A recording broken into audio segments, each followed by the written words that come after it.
Good morning, good afternoon, or good evening, depending on where you are in the world. My name is Sharon Florentine. Welcome to today's DevOps.com webinar.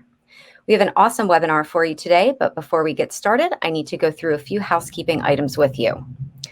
First, a reminder that today's session is being recorded, so if you miss any or all of it, you can absolutely go back and watch it again. We'll be sending an email with instructions for how to access the webinar on demand, or you can visit us at devops.com/webinars, and it will be there for you as well. We're taking Q&A throughout the presentation, so you can use the Q&A tab on your webinar console to submit questions for our panelists today. We'll try and get to as many as we can at the end of the presentation. Any we're not able to get to, we'll send on over and they will follow up with you afterwards. And a reminder that at the end, we're going to do a drawing for 4 $25 Amazon gift cards. So make sure you stick around and see if you're a winner. All right, with that, I am pleased to introduce today to speak to you about designing a people-centric cost optimization strategy for cloud spend, Basil Hashem and Jeff Harris from Yodascale. They're going to talk to you today about the importance of building a people-centric cost optimization mindset that will not only help the success of your business, but will enhance your career and allow you to get a grip on your cloud spend. So gentlemen, I'm going to put myself on mute and turn my camera off and let you take it away. Thanks, Sharon. Thanks, Sharon. Good morning, good afternoon, good evening. I'm Basil Hashem, VP of Product Development at Yodascale. I've been involved in building solutions and systems for customers, enterprise customers for many, many years, and I'm glad to be able to address you today. It really brings me a lot of joy to be able to build these types of solutions that really impact the lives and the productivity of enterprise customers. Because having been a former engineer myself, to be able to bring the kinds of both performance and efficiency gains to both the development process and the DevOps infrastructure environment really, makes my day. So I've been with Yodascale for about 2 years, leading product and the engineering process, and I'm glad to be able to address you today. Jeff? Yeah, thanks, Basil. My name is Jeff Harris, and I've been with Yodascale for about 4 years now, senior product manager here, and have taken some of the learnings that I had when I was working at Google Cloud and hearing a lot of complaints about cloud bills and cloud spend, and how do I understand how I'm spending my money, and taking some of that to Yodascale to help our customers solve this problem at scale. Great. So why don't we jump into it? So the first question that really comes to mind is why do we need a new approach to this whole cost optimization area? We can all agree that we need to have cloud cost optimization and a strategy in place, but why do we need a new approach? Well, Gartner research suggested that by 2025, more than 90% of all the enterprises are going to pursue a multi-cloud infrastructure and platform strategy. We already know that companies would be adopting multi-cloud for a whole myriad of reasons, right? I mean, so they're going to try to avoid vendor lock-in. They don't want to be tied to a single provider or a single cloud solution. And because part of it is that they want to get access to the unique or native features that each cloud provider offers. They are going to be operating on multiple clouds because certain customers of theirs might have restrictions on data residency, or because of compliance purposes, they may need to operate in multiple clouds. And for many enterprises, maybe due to M&A or mergers and acquisitions, they acquired other companies, and those acquired companies happen to be using different cloud providers. So certain enterprises, whether they like it or not, are going to be operating in multiple clouds. And that's one of the reasons they're going to be in multiple cloud infrastructures, whether they like it or not. But there are some risks associated with running multiple workloads in multiple cloud environments. And one of the big issues is you're going to lose visibility, and when having to do that in multiple environments. In fact, executives already estimate that 30% of their cloud spending is wasted. And that's just with workloads in a single environment. So imagine what happens when there are multiple environments, right? It just exacerbates the problem tremendously. And they're trying to get total optimization, and they're not going to be able to do that. The really astonishing thing for me is that last year, it was estimated that when you look at just the amount of idle and over-provisioned resources, they estimated that there was $17 billion that was wasted in cloud spending during 2020. I mean, imagine that, 17 billion. Like, imagine where all that money could have been better used for. So it's quite overwhelming, and almost like a responsibility that this money can be used for better purposes, in fact.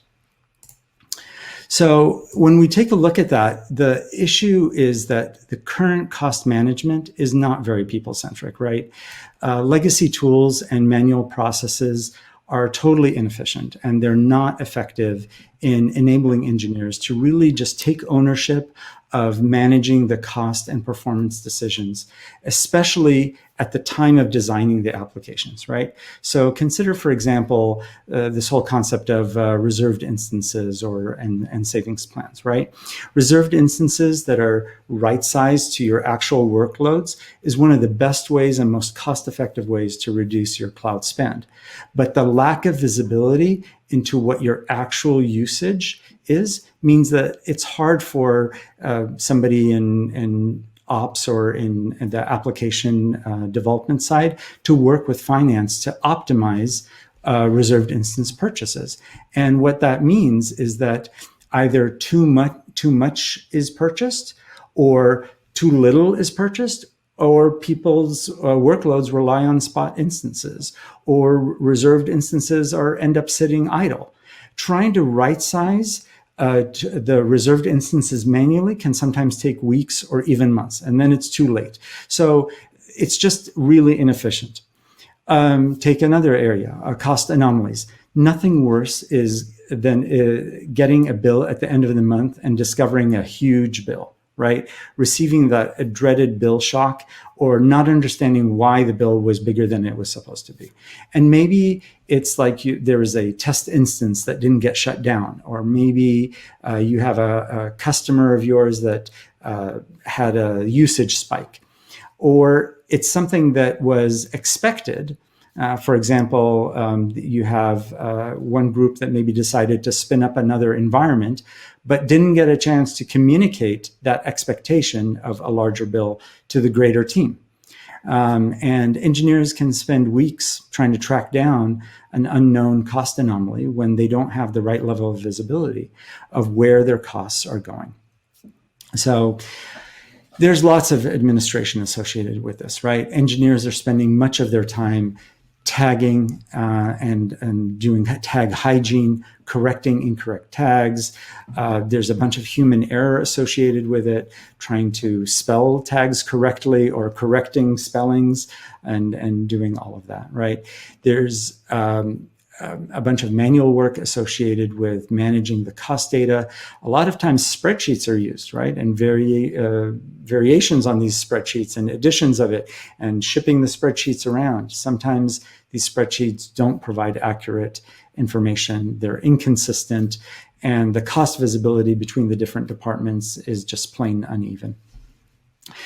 Fourth area that we see is recommendations, right? So you look at AWS and GCP and others, Azure, they have some recommendations, and it's built into some of their tool sets.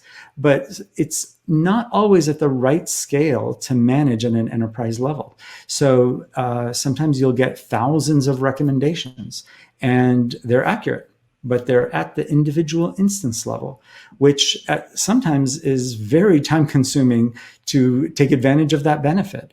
And there's no way to dismiss that recommendation if you decide that you don't want to take it, which leads to a ton of useless recommendations. Or sometimes the recommendations are made on, guess what, ephemeral resources. What's the use if you are getting a recommendation on something that is going to go away? So, you have to really be careful with all these kinds of ephemeral and useless recommendations. So actionable recommendations is really what we, obviously are encouraging. So let's take a look at what we really need here. What we need is really a new approach, right? And this new approach, when it comes to cost optimization tools, there are many solutions in the market. And that includes cloud native ones that maybe are built by cloud providers or ones that come from third-party solutions. And each of them have, unique set of features, but the tools can only take you so far, right? The system or these tools on their own, they're not going to solve the total cost optimization problem. The reality is that it's about the people, and it's about how those people are able to interact with the tools and be empowered to take ownership of their design and the cost at every level in the organization, right? It's about bringing the engineers who are closest to the application that are generating the costs at the edges of the organization. It's the key to taking the people-centric approach to cost management. And it really starts with the smarter attribution, right? You have to have the automated tools that will help the engineering teams first tag their assets and then attribute them in a way that makes sense for your business in particular, right? And every business has some unique things about it. Not every business is structured in the same way, which means that they're not going to all look identical. And that really enables everyone to have the most accurate view of the costs and utilization. Now engineering can sort of talk to finance and look in a common way at the set of data without resorting to spreadsheets being shipped around and so on. And that allows increased collaboration between these different departments and groups, not only to report on costs, but to really start to make smarter decisions and optimize the infrastructure and save on, we've seen savings of more than 50% on the cloud costs when we start to do that, right? So let me hand it off to Jeff to give you some real world examples, because I'm talking in abstractions here, but there's some real world examples, and Jeff, why don't you take it away? Sure, thank you, Basil, for walking us through that.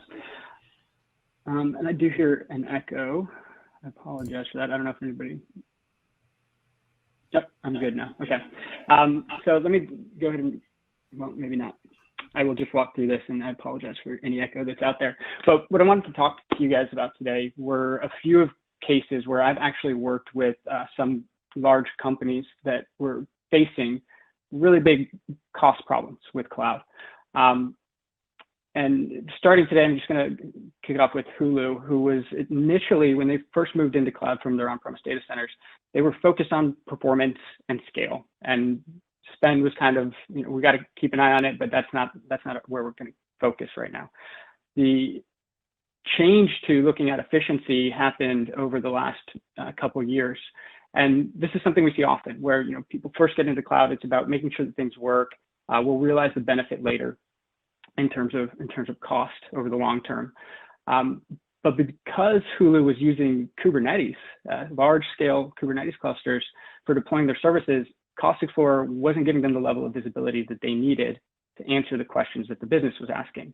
I want to forecast the cost of a service out to the end of the year. What happens if we add 100,000 new subscribers? What does that do to our costs?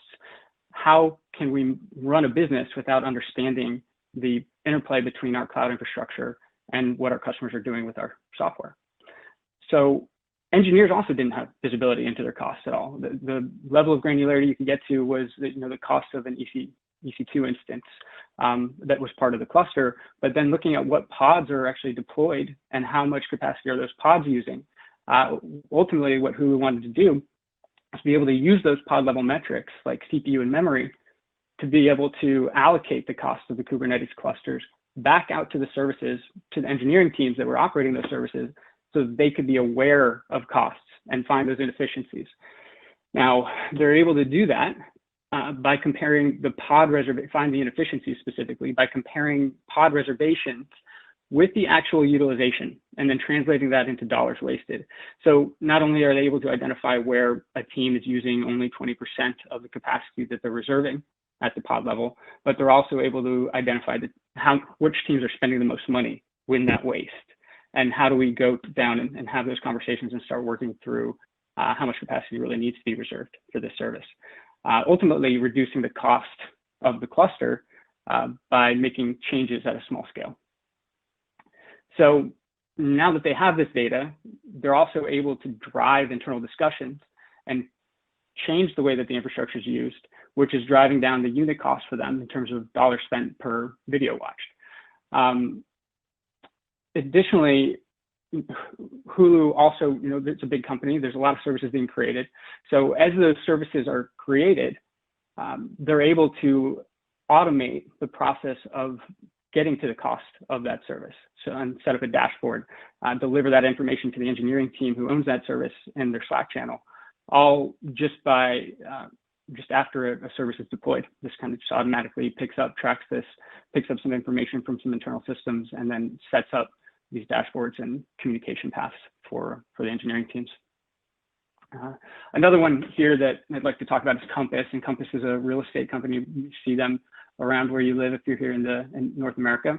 But Compass was using Cost Explorer as well, and they were trying to answer cost questions from the business.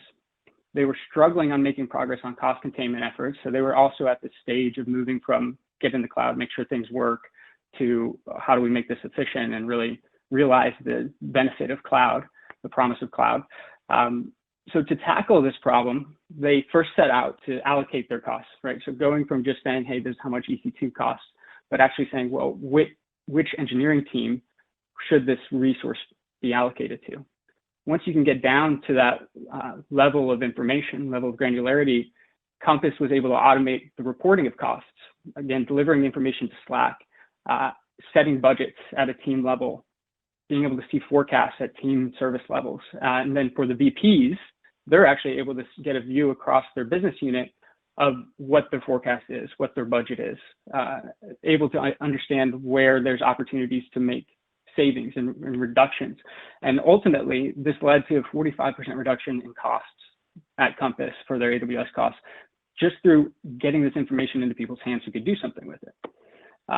So the engineers are now including cost forecasts based on actual data. So they run an experiment in the cloud, and based on this data, they're able to forecast the costs of their new services based on different unit metrics. So Compass is also using YotaScale as a centralized system to identify, collaborate, and make decisions about optimization opportunities, which is something Basil was talking about as well, where if a recommendation is found, it's a recommendation on a workload, and they're able to provide feedback about that recommendation, as in, we're not going to change these instances. We chose them for a specific reason. This is a backup cluster. That information is stored in a central repository where the rest of the team can review it. And if things change, they can change their stance on whether the recommendation is viable or not. And the final one here that I'm going to mention is Zoom. And in 2019, Zoom was still sort of a budding startup, and engineering teams at Zoom were focused on performance and scalability. But one of their engineering managers anticipated that cost was going to be an issue. They had no idea what was coming, because as the pandemic set in, working from home became the norm, and Zoom became a verb, and suddenly meeting increased and demand for Zoom services increased. So their engineering teams began to scale up their services, but having YotaScale in place allowed leadership to monitor the cost growth without having to get into the AWS console, being able to do this cost allocation, understand which systems were scaling up, how much those were costing as these changes were going on. And then also the engineering teams were able to stay aware where over-provisioning was happening, and be able to go shut things down before they just let them run for months on end. So as a whole, having the system in place ahead of this major scale-up event for them allowed them to ride through that with confidence that they understood what was going on from a cost perspective. And what all of these really have in common is, the teams were enabled with these tools, with these processes that DevOps teams had put these in place for their engineering teams to be able to effectively manage their costs. So we believed that when we built Yodascale, we believed that current tools out there were just missing the mark and weren't providing the people who were using them with the right insights, with the right information to allow them to take action. And Yodascale has been designed for engineers who also wanted more accurate and updated visibility into the cloud spend. We felt that although many tools in the market could provide insight into cloud provider spend, they were not also providing the information on a containerized environment with Kubernetes. We wanted to provide a unified view to manage your cloud spend with your Kubernetes spend, but most importantly, collaboration was key to creating this people-centric approach. So creating tools and product that can help establish collaboration from engineering to finance, so finance doesn't have to understand what an EC2 instance is, but can understand the cost of the services and can run the business. And engineering is able to get information that helps them make decisions as opposed to having to sift through large data sets. That is really where we are taking this people-centric approach and helping streamline engineering and finance planning and improving forecast accuracy for these organizations as well. Perfect. Thank you, Jeff. That kind of wrap it up, and we can go to questions. Yeah.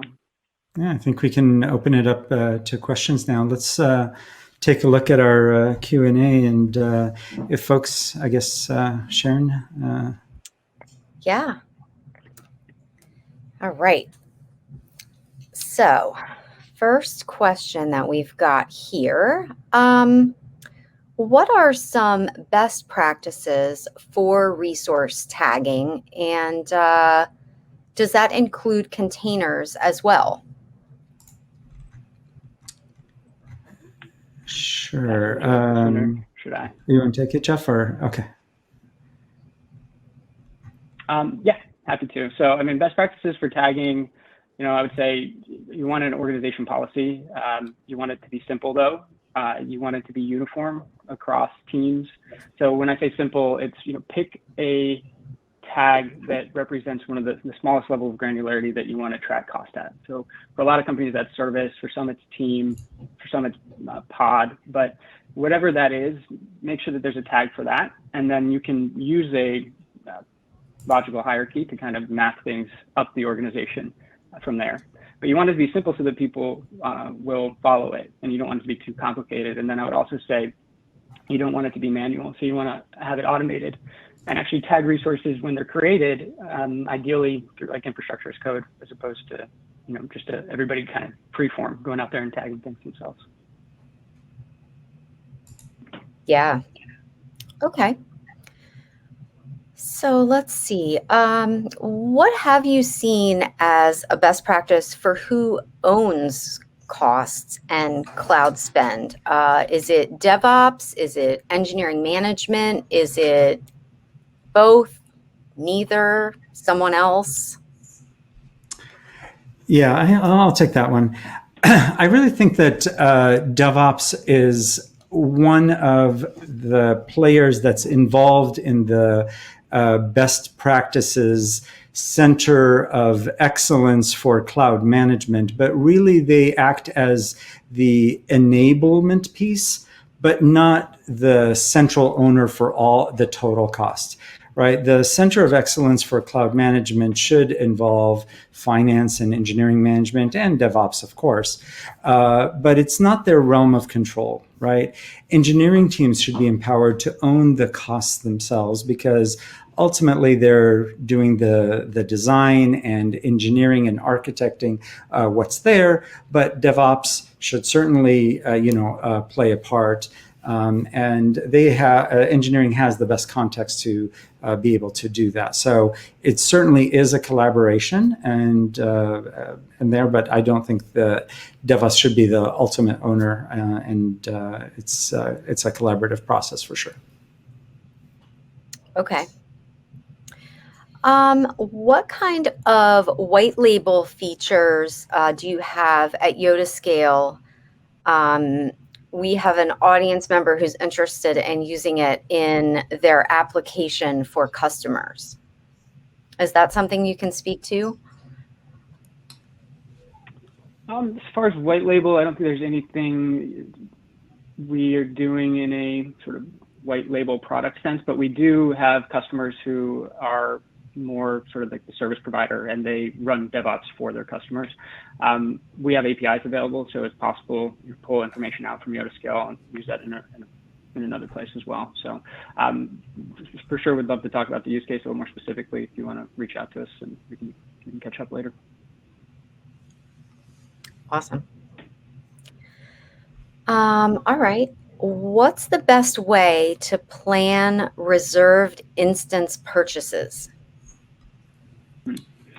Yeah, well, I mean, I actually start with saying, look at savings plans. So if you're buying reserved instances still, or you had been, then savings plans are sort of the new, I mean, they're over a year old now, so a little bit older than a year at this point. But I would definitely start looking at those. They're very similar, so we can talk about it in sort of the same way. But you want to look at, you know, your historic usage. There is also a capacity planning component to it as well, which isn't expected in cloud necessarily. But when you're buying resources ahead of time, you don't want to buy things that you're not going to end up using, because then you end up with the same problem you have in the data center. So there is, you know, an aspect of looking at history, and then also understanding what, you know, instance types are you using, how long do you think they're going to be around for. So this then becomes an exercise of talking to each engineering team and trying to figure out how long they're going to be using those resources, if they expect to change. There's some advantages with savings plans where you don't have to worry about all of those things as much, but knowing that you're going to be using a certain amount of compute for the next year plus is really a key point, knowing how much you're using and how that's going to change. And then buy them frequently and kind of true up if you are going through a growth period, continue to buy. Yeah, I think if I can just add, I mean, the other dimension, of course, is time, right? Because you can buy, for example, savings plans and reserve instances on a 1 or 3 year basis. The other thing that should always be considered as well is that spot instances can be part of the mix as well. And so you really should look at the mix of your workloads and see what combination of reserved instances, spot, on demand makes sense depending on the type of workload that it is and what profile it kind of fits. How ephemeral is it? How long do you think it's going to last? What is your prediction about your future usage, like Jeff said, in terms of your expected capacity and so on? So it is a complicated equation. And you can layer on top of that too, the fact that, you know, if, for example, you use RDS, like for your database, well, savings plans are not available for RDS yet, right? And so you can only do reserved instances there. So it does become a complicated matrix. But. Okay. All right, folks. Well, thank you so much. Right now, I think it's about time for us to start wrapping up. Just a reminder that this session has been recorded. So if you missed any or all of it, you'll be able to go back and watch it again. We'll be sending an email with instructions for how to access the webinar on demand. You can also always visit us at devops.com/webinars, and it will be there for you as well. With that, it is the moment you've all been waiting for. We are going to choose our Amazon gift card winners here. So let me move right over here and do that. Our first winner today is Pedro L. Congratulations to Pedro. Next, we've got Curtis B. Congratulations, Curtis. Our third winner today is Paul P. Congratulations, Paul. And finally, David C. Congratulations to all our Amazon winners. And thank you again so much to the audience for joining us today. Thanks so much to Jeff and Basil for this incredible information. We hope to see you again soon at another DevOps.com webinar. Thanks so much. I'm Sharon Florentine, signing off.